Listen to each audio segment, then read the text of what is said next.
Hello, it is me again. The usual applies. If you have zero idea who I am, you have no intentions of watching my content, you haven't watched me in the past, then you can leave. This doesn't apply to you or affect you. But if you just want to listen to a story about Google's account recovery process not being the best, then stay a little while. Grab a cup of tea. It would have been better if I could grab the cup instead of grab a cup of tea, coffee, hot chocolate, juice, water, some snacks, whatever you want, and enjoy the story, I guess. Skip to the timestamp on screen if it's up here, or here, or here, or here, or right here, I don't know. If you want to skip to me talking, if you want to skip the part of me talking about my new camera, because that's what's going to happen first, because it's quicker, shorter, and is less important, whatever. Apologies for the fan behind me as well. It's very hot right now. This house is warm, and I don't really want to be wearing a shirt. I'm sure my Pookie watching this doesn't either, so I'm going to be sweating my tits off unless that's behind me. So if you can hear it, sorry, fuck you. This is the third and hopefully final part of the channel recovery saga. I had to write a script for this. This is why I'm looking at the monitor for most of this, because as we know by now, I don't know how to keep things short and sweet. I will say a lot. I think I've already done that a few times. I will stutter, as I did earlier when I had to second time recording this. I will pause, I will repeat things. So I'm going to try to explain everything that has happened in the past couple of weeks that I have not already told you, but I will also likely go over some stuff that has already been said in the previous 2 videos as part of the saga. Yes, I know that sounds indecisive. Imagine if I wasn't reading a script, which I'm already going off of sometimes, but whatever. So I'm going to start with the less important things that nobody actually cares about. However, my tism that I rism with tells me that I have to explain it, otherwise I will lose my mind. Yay. I've already lost where I am on my script. That's good. Okay. I have a webcam now. I'm so beautiful. Sexual. My hair's looking good today. Well, it was until I went up and down the stairs, and now it's a mess. But look how beautiful I am. Yes, it's an Elgato Facecam Mark II for all 0 of you who asked. The camera settings are on screen now. Look at those. Even less people care about that. I don't know why I wrote all this, because nobody even cares about this, but I'm going to say it anyway, I guess. I have to use a very low ISO. I don't know what that means, but I do it. To prevent camera noise, because it makes the file sizes 6 times bigger, which is fun. So now everything's really dark, as you can see, even though I have a light here. And the door's open, shining sunlight directly into the room, and it's still darker than what I had on my phone before. So I have to point a light directly at me, which hurts my eyes, which is this one I just showed you, which hurts. Which is why something called a softbox exists. A softbox basically diffuses the light so that it doesn't blind me, but it also lights up the subject at the same time. So, let's play a little game of... Is it Who Wants to Be a Millionaire? Did I A, buy a softbox, B, make a more professional DIY one with a shoebox and baking paper, C, use a Tesco bag over the top of it, or D, not use one at all? If you said D, then you would be wrong, and you need to have more faith in me.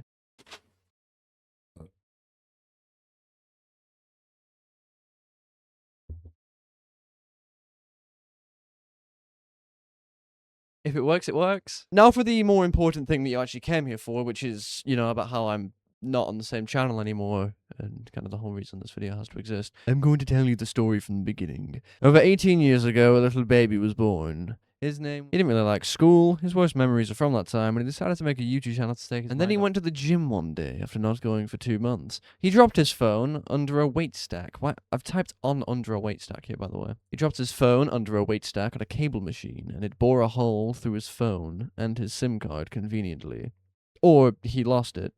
Or it was confiscated by the MI5. Which of these stories are true depends on who you ask, as the truth has been lost to the sands of time. All that matters is this boy lost his phone, and when he got a new one, he tried to log into his Gmail account to see his emails regarding his YouTube channel.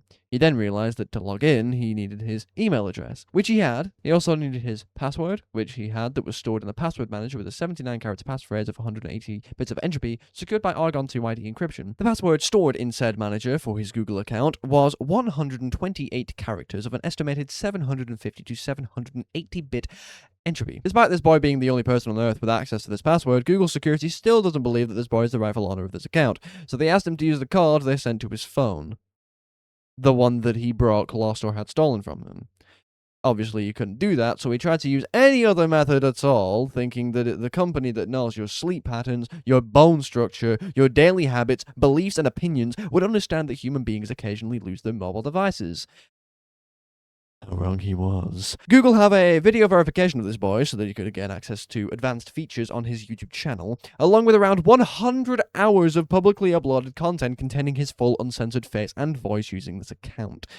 Yet he was not able to use this to verify his identity, which is another reason why facial ID is not designed to save the kids, but instead to harvest data from the cattle to then supply perfectly tailored advertising. He went to Google's account recovery page, which essentially told him to sign in with his username and password, and to use his phone, which he already tried. They said if he doesn't have the phone he previously used for 2FA, he could try using the phone that he previously used for 2FA. Or, a better option, use his backup phone, which he never had because he's not swimming in an Olympic, which he never had, as he isn't swimming in an Olympic-sized pool of golden coins.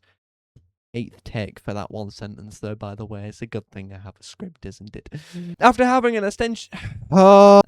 existential crisis and realizing that he just lost the past 1.5 years of work he put into his creative outlet, which was ironically designed to mitigate the stress he had from outside forces, he decided to try making a new channel. He spent the next several weeks meticulously re-downloading all of his old videos from his old channel, copying and pasting the descriptions, adding what date his videos were originally uploaded at, in an attempt to maintain media preservation because he cares about that, despite the fact that nobody actually does care, and changing most of the links to still work to whatever they are today. Eventually, Google saw this new channel was mass uploading 10 videos every single day within a minute of each other, which they thought was a little bit suspicious, which is fair. So they decided to check once again that this person is human, after he's done video verification to prove that he's a human. Who's messaging me? Why is this 3 pages? Google doesn't understand some people actually care about the digital security and use long passwords that they copy and paste from password managers, so they decided to disable the option to paste from the clipboard on mobile devices. Not computers, though. Just mobile. For some reason. You know, the one where it's harder to type a very long password. So we had to manually type out his 128-character password of jumbled letters, numbers, and special characters just to sign back into his account, so that he could then beg Google to reinstate his account and not delete it. Thankfully, they actually replied to the appeal and granted access to the account again after 12 hours. He then had to type the password in again after being signed out a second time. It's nice that Google had the security to prevent AI bot farms and slop content flooding their platform, which works all the time, and definitely doesn't fail and allow people putting minimal effort and soul into their content to rise to the top and raking money while purposely hiding other people's content from the platform because it doesn't clickbait mentally underdeveloped children hard enough. The boy in this story made a video on his old channel just before getting signed out without any way to get back in as a last-ditch effort to get people to move to the new channel. Did it work? Well, time will tell, but probably not since his viewer base is inconsistent at best, so he's now hoping that even a fraction of his old viewers get recommended to this new channel so that he doesn't lose every bit of momentum he worked to get. Now all that's left to do is pretend that nothing ever happened, keep uploading videos as normal, and pray that maybe one day his life will return to normal despite the past 6 years of his life being the worst thing that could ever happen to a straight white man living in a first world country. A handsome straight white man, by the way. Look at this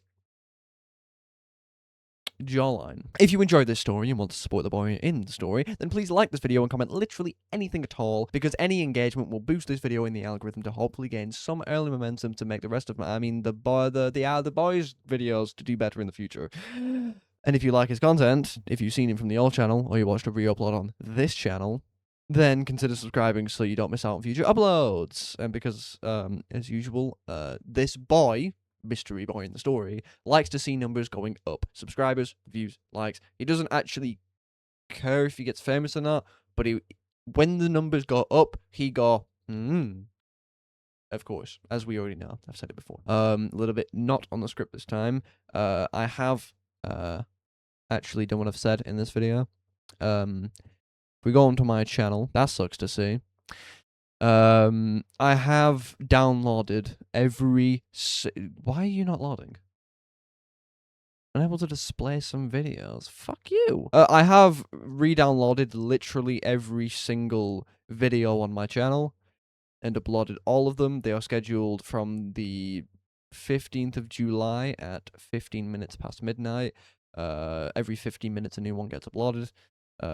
See, I've got them, all of them, every single one that I've ever made, has been re-uploaded.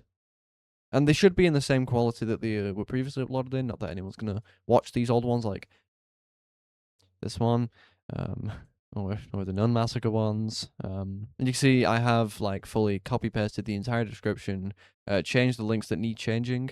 I haven't changed this link. Yeah, I might change the rest of these at some point. There's 100 and something videos to go through. It's a very tedious process that took a very long time. And I've added the original upload date of these videos, i.e. this one was uploaded on the 20th of March 2025 on the old channel, so I've added that to the description of this. Forgot to put the column. See, there's still fixing that needs to be done. Maybe I could pay someone to do all that, I don't know. That's it for the final, hopefully, video of the trilogy of the channel recovery saga. Again, please like and subscribe and comment anything you can if you've watched this to the end. Thank you for watching. See you in the next one. Bye-bye.